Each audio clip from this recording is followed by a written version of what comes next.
Hello दोस्तों, एक बार फिर से आप सभी का आपके अपने चैनल द मैथ टाइटन्स में स्वागत है।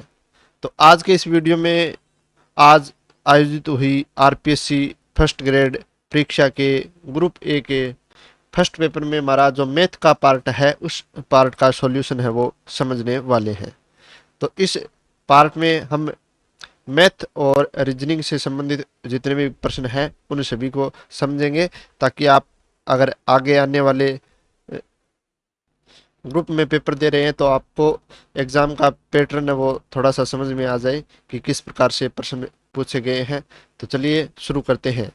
तो हमारा ये जो पहला प्रश्न है ये रीजनिंग से संबंधित है। इसमें क्या दिया गया है कि यदि एक निश्चित कूट भाषा में जर्मिनेशन को IMGRENNOAIT तथा स्टेब्लिश्ड को BAETSLDEIHS में लिखा जाता है, तो मैथमेटिक्स को समान कूट भाषा में कैसे लिखा जाएगा।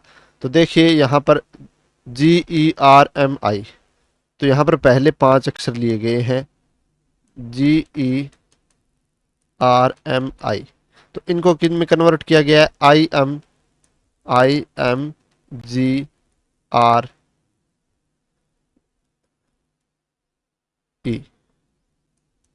देखिए आई, फिर एम, फिर ये पहला अक्षर जी, फिर ये आर और फिर ई, फिर आगे वाला अक्षर एन है तो एन को ऐसा का ऐसा छोड़ दिया।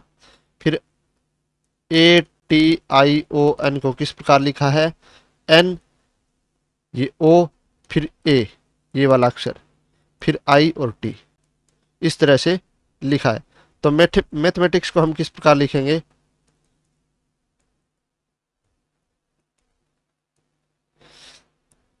पहले 5 अक्षर ले लेते हैं हम, 2 2 4 और 1 5 ई तक।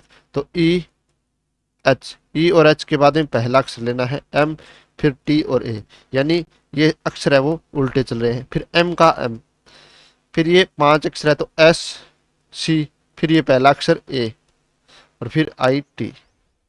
तो देखते हैं ये कौन से ऑप्शन में आ रहा है हमारे पास, ये 3 नंबर ऑप्शन में आ रहा है। तो यहाँ पर ये 3 नंबर ऑप्शन जो है सही हो जाएगा।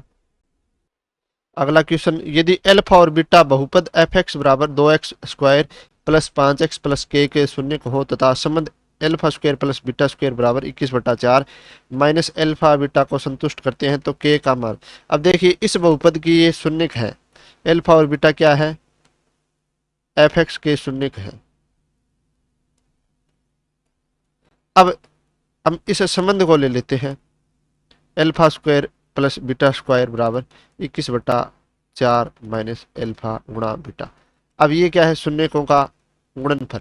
हम इसको शून्यकों का योग और शून्यकों का गुणनफल के रूप में बनाएंगे, यानी इसका द्विघात समीकरण के रूप में इसको कन्वर्ट करेंगे। तो इस अल्फा और बीटा को इधर ले आएंगे, alpha square plus beta square plus alpha beta बराबर 21/4। अब देखिए स्क्वायर बनाने के लिए हमारे पास क्या होना चाहिए, 2 अल्फा बीटा होना चाहिए। तो चलिए हम इसको 2 अल्फा बीटा लिख लेते हैं। अभी हमारे पास एक अल्फा बीटा का पद बढ़ गया है तो हम अल्फा बीटा घटा देंगे ताकि हमारे दोनों पक्ष क्या रहे, बराबर रहे। अब ये देखिए ये पूरा का पूरा क्या बन गया, हमारा द्विघात बहुपद के रूप में बन गया, यानी अल्फा प्लस बीटा की होल स्क्वायर के रूप में, माइनस अल्फा बीटा बराबर 21/4। तो ये हमारा हो गया शून्यकों का योग और ये हो गया शून्यकों का गुणनफल। अब हमारे इस समीकरण से या इस बहुपद से शून्यकों का योग कितना होगा, शून्यकों का योग होगा माइनस एक्स का गुणांक बटे एक्स स्क्वायर का गुणांक। तो एक्स का गुणांक कितना है 5 और एक्स स्क्वायर का गुणांक 2, तो -5/2 इसकी स्क्वायर, फिर माइनस अल्फा गुणा बीटा, ये क्या है शून्यकों का गुणनफल। तो शून्यकों का गुणनफल क्या होगा, शून्यकों का गुणनफल होगा अचर पद बटा एक्स स्क्वायर का गुणांक। तो अचर पद कितना है के और एक्स स्क्वायर का गुणांक 2, तो 2 बराबर 21/4। इसका वर्ग करेंगे तो हमारे पास आएगा 25/4 माइनस के बटे 2 बराबर 21/4। 21/4 को इधर ले आएंगे, 25/4 माइनस 21/4 बराबर k/2। तो आगे हम इसको हल करेंगे तो हमारे पास 21/4 में से 25/4 में से 21/4 घटाएंगे, यानी 25 माइनस 21/4 बराबर k/2। तो क्या आएगा 4/4 बराबर k/2। तो इसका हल क्या हो जाएगा 2 बराबर k। तो यहाँ पर हमारा दूसरा जो ऑप्शन है वो सही हो जाएगा। चलिए आगे अगला प्रश्न देखते हैं। ए बी सी तीन वितरण इस प्रकार है। ये हमें तीन वितरण दिए गए। निम्न में से कौन सा कथन सही है? सी का माध्य बी की माध्य के बराबर है, या ए का माध्य माध्यिका और बहुलक बराबर है। तो चलिए ए का माध्य निकालते हैं, इनके योग करते हैं। 2 और 3 5, 5 और 7 12, 12 और 1 13, 13 और 3 16, 16 और 5 21। तो ए का जो माध्य आया वो कितना आया 21/7 यानी 3। अब ए की माध्यिका निकाल लेते हैं। तो ए की माध्यिका कितनी आएगी, इनको आरोही क्रम में लिख लेते हैं। पहले आएगा 1, फिर 2, तो 2 2 बार है तो 2 बार लिख लेंगे, फिर 1 2 3, 3 है वो 3 बार है, और फिर है 7। तो देखिए ये हमारे जो आंकड़े हैं ये विषम पदों में है। विषम पदों में है तो हम बीच वाला पद लेंगे, यानी माध्यिका क्या आएगी 3। ए का बहुलक क्या आएगा, सबसे ज्यादा बार क्या है 3। तो ए का माध्य माध्यिका और बहुलक बराबर है, और यहाँ पर दूसरा जो ऑप्शन है वो सही हो जाएगा। चलिए अगला देख ले हैं। यदि बहुपद एक्स स्क्वायर प्लस ए प्लस 1 गुणा एक्स प्लस बी के शून्य 2 तथा -3 हो, तो अब इस बहुपद के ये शून्य है तो हम क्या रखेंगे, एक्स का मान 2 रखेंगे और फिर 3 रखेंगे।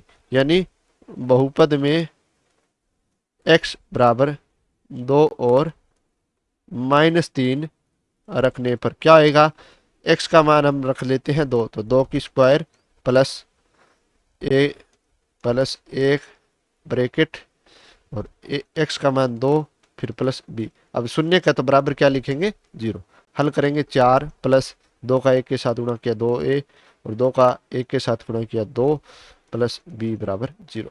यानी 2a प्लस b, 4 और 2 6 इधर ले गए 0 की तरफ, तो माइनस के 6। ये हमारी समीकरण नंबर 1। अब हम x बराबर क्या रख लेते हैं -3। तो -3 की स्क्वायर प्लस a प्लस 1 इसका ब्रैकेट, फिर गुणा में -3 प्लस b का मान कितना है बी का b ही बराबर 0।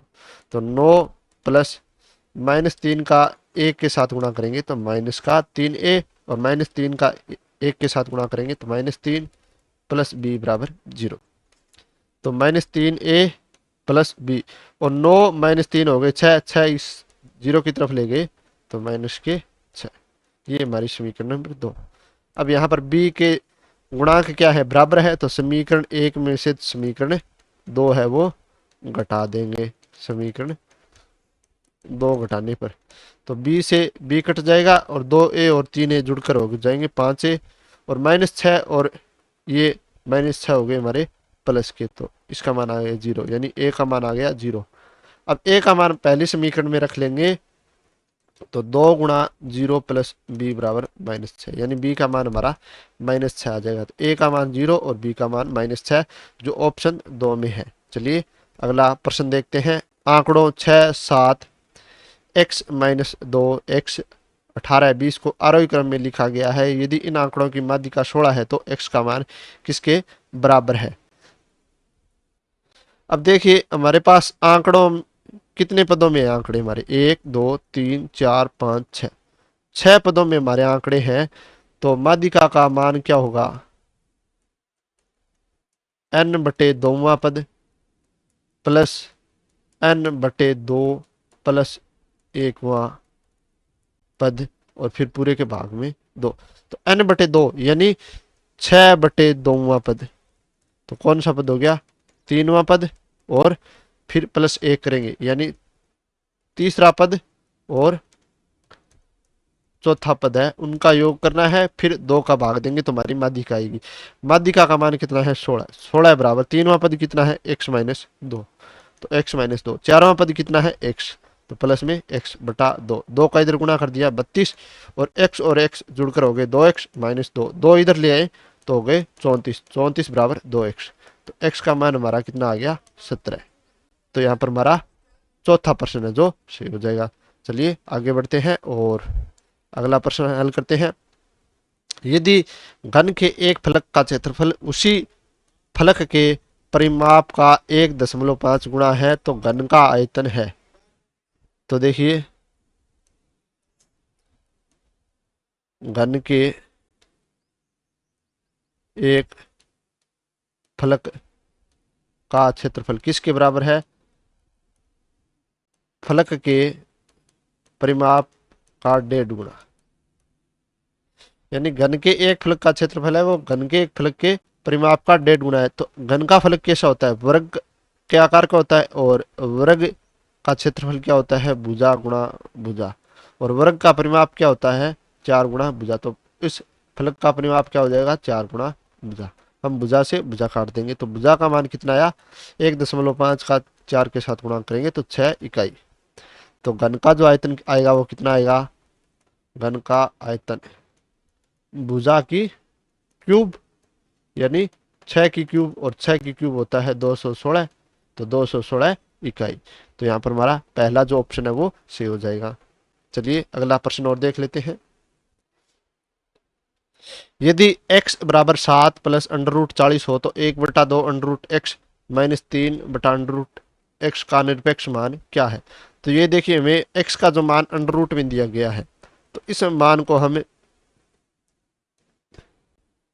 द्विघात सर्वसमीका में बदलेंगे। तो 7 प्लस 40 का वर्गमूल करेंगे तो वो आएगा 2 अंडर रूट 10, यानी 40 को हम किस प्रकार लिख सकते हैं 4 गुणा 10। तो 4 का वर्गमूल कितना होता है 2, तो इस प्रकार हमने लिख दिया 2 अंडर रूट 10।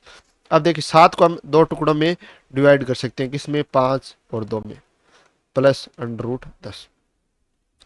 5 को हमने लिख लिया अंडर रूट 5 की स्क्वायर, और 2 को हमने लिख लिया अंडर रूट 2 की स्क्वायर, और ये हमारा क्या है 2 अंडर रूट 10। तो ये हमारा क्या बन गया, एक द्विघात सर्वसमीका under root 5 plus under root 2 की स्क्वायर। ये किसका मान आया x का, तो अंडर रूट x का मान कितना आएगा हमारे पास under root 5 plus under root 2। अब ये मान हम यहाँ पर रख लेंगे 1/2 अंडर रूट एक्स माइनस 3 बटा अंडर रूट एक्स जो है, इसमें हम अंडर रूट एक्स का मान रख लेंगे under root 5 plus under root 2। तो 1/2 under root 5 plus under root 2 minus 3 बटा under root 5 plus under root 2। अब देखिए हर में अंडर रूट वाली संख्या आ गई, तो इस पद का हम क्या कर देंगे हर का परिमेयकरण। अब हर का परिमेयकरण किस प्रकार होता है, तो नीचे हर में जो संख्या होती है उसी संख्या में बीच का जो चिन्ह है उसको बदलकर ऊपर और नीचे हम गुणा कर देते हैं, यानी under root 5 minus under root 2 का ऊपर और नीचे गुणा कर देंगे। अब नीचे गुणा करेंगे तो under root 5 minus under root 2 का गुणा करेंगे अंडर रूट 5, यहाँ पर देखिए आप इसका गुणा करेंगे under root 5 minus under root 2 के साथ। तो देखिए ए प्लस बी, और ये हो गया ए माइनस बी, इसका हल क्या होता है ए स्क्वायर माइनस बी स्क्वायर, यानी ये हमारे पास क्या आ गया 5 माइनस 3। तो 1/2 under root 5 plus under root 2, sorry 5 minus 2 आएगा यहाँ पर, 5 में से 2 घटाए 3, तो 3 गुणा under root 5 minus under root 2/3, 3 से 3 घट गया। तो 1/2 under root 5 plus under root 2 minus, ये हमारा माइनस का निशान है तो ये अंडर रूट हो गया माइनस का, और ये माइनस है और ये माइनस हो गया प्लस, ये हो गया प्लस का, तो अंडर रूट 5 से अंडर रूट 5। तो 1/2 गुणा 2 अंडर रूट 2 और अंडर रूट 2 जुड़कर हो गए 2 अंडर रूट 2, और 2 से 2 कट गया, तो फाइनल आंसर क्या आया अंडर रूट 2। तो यहाँ पर हमारा दूसरा जो ऑप्शन है वो सही हो जाएगा। चलिए आगे बढ़ते हैं। एक सफेद रंग के घन की सभी सतहों को लाल रंग से रंग दिया जाता है। अब इसे समान आकार के 125 छोटे घनों में काटा जाता है तो कितने घनों की 2 सतहें हैं वो लाल रंग की है। तो देखिए कितने घनों में काटा गया है 125 छोटे घनों में, तो 125 छोटे घनों में काटा गया है, तो बड़े वाले घन में किस प्रकार आएगा 5 की क्यूब, यानी ये जो हमारा घन आएगा तो इसे 5 विभागों, इस प्रकार 5 बराबर भागों में, हर एक फलक है वो 5 बराबर भागों में बंटेगा। अब 5 बराबर भागों में बंटेगा तो इसका 1, 2 और 3, यानी हर एक किनारे के, जो हर एक किनारे वाले जो 3 घन है उनकी 2 सतहें हैं वो लाल रंग की होंगी। तो कितने किनारे होते हैं? 1, 2, 3, 4, 5, 6, 7, इस प्रकार से 12 जो किनारे होते हैं। तो 12 दिए 36 हमारे घन की 2 सतहें लाल रंग की होगी। चलिए अगला देखते हैं। एक ठोस धातु के बेलन के आधार का व्यास 2 सेमी है। तो त्रिज्या कितनी हो गई? त्रिज्या हो गई 2/2, 1 सेमी। और ऊंचाई, ऊंचाई कितनी है? 16 सेमी। को पिघलाकर समान आकार के 12 ठोस गोले बनाए गए तो प्रत्येक गोले का व्यास। अब बेलन से गोले बना रहे हैं तो बेलन का आयतन है वो किसके बराबर होगा? 12 गोलों के आयतन के बराबर होगा। तो बेलन का आयतन बराबर 12 गुणा एक गोले का आयतन। अब इसी बेलन से 12 छोटे गोले बनाए गए। अब बेलन के आयतन का सूत्र क्या होता है? पाई आर स्क्वायर एच, और गोले का 1/3 पाई, सॉरी 4/3 पाई आर क्यूब। पाई से हमारा पाई कट गया। आर का मान के क्या है बेलन के लिए? 1, तो 1 की स्क्वायर, एच का मान 16, इधर 4/3 और आर का मान हमें निकालना है, और इसके गुणा में क्या है? 12, क्योंकि हमारे क्या है? 12 गोले हैं। तो 4 का भाग 3 का भाग देंगे 12 में 4 बार, और 4 का 4 के साथ गुणा किया 16, 16 से 16 कट गया। तो यानी 1 बराबर आर क्यूब। तो आर का मान कितना आ गया हमारा? घनमूल करेंगे तो 1 सेमी। तो यहाँ पर हमारा दूसरा जो ऑप्शन है वो सही हो जाएगा। चलिए आगे बढ़ते हैं और लास्ट प्रश्न देखते हैं। एक लंबवर्तीय शंकु की त्रिज्या और तिर्यक ऊंचाई का अनुपात 4:2 है। तो माना त्रिज्या 4x और तिर्यक ऊंचाई l। तिर्यक ऊंचाई को हम किससे लिखते हैं? l से लिखते हैं। ये हो गई 7x। यदि इसका वक्र पृष्ठीय क्षेत्रफल 792 वर्ग सेमी हो तो इसकी त्रिज्या। तो शंकु का वक्र पृष्ठीय क्षेत्रफल जो होता है वो किसके बराबर होता है? पाई आर एल के बराबर होता है। तो वक्र पृष्ठीय क्षेत्रफल कितना दे रखा है? 792। पाई का मान हमें 22/7 लेना है, आर का मान हमारे पास 4x है, और एल का मान 7x। 7 से हमारा 7 कट गया, 22 चौके 88। तो 792 बराबर 88 गुणा एक्स स्क्वायर। 88 का इधर भाग में ले आएंगे, भाग में ले आए तो 88 में 88 का 792 में भाग देंगे तो 9 आएगा, यानी एक्स स्क्वायर का मान 9 आया। वर्गमूल करेंगे तो एक्स का मान कितना आया? 3। तो हमारी त्रिज्या कितनी होगी? 4×3। त्रिज्या आर बराबर 4×3 यानी 12 सेमी। और यहाँ पर हमारा चौथा जो ऑप्शन है वो सही हो जाएगा। तो दोस्तों उम्मीद है आपको इन सभी प्रश्नों का उत्तर है वो अच्छे से समझ में आ गया है। यदि आपको मेरा वीडियो पसंद आया तो चैनल को सब्सक्राइब कर लीजिए और अपने दोस्तों के साथ शेयर करिएगा। मिलते हैं अगले वीडियो में, तब तक के लिए धन्यवाद।